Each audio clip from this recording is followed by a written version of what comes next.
वैर और लिंग की पूजा का विधान है।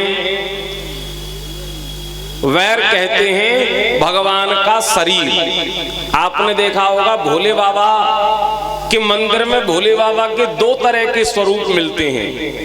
एक स्वरूप तो ऐसा होता है जिसमें गले में शेषनाग होगा, त्रिशूल होगा, हाथ में डमरू होगा, गंगा जी जटाओं में बह रही होंगी।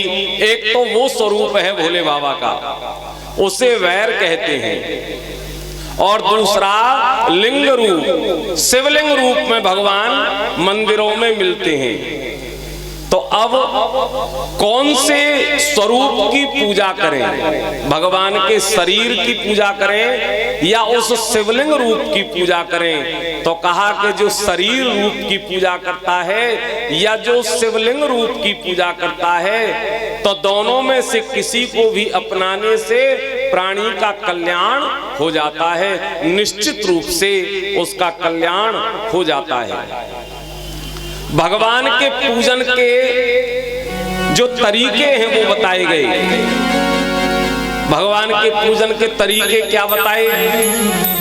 कि भगवान के पूजन राजोपचार पूजन, षोडशोपचार पूजन, दशोपचार पूजन, पंचोपचार पूजन और यथाशक्ति पूजन कर सकते हैं।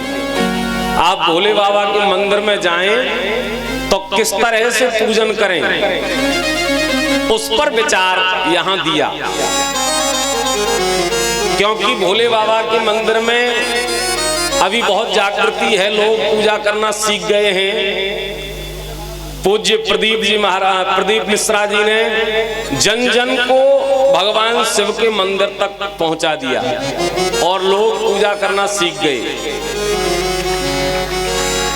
लोग आज देखा जा रहा है कि कुछ नहीं तो एक लोटा जल और सभी समस्याओं का हल। एक लोटा जल लेके तो सब मंदिर में पहुंच ही रहे हैं।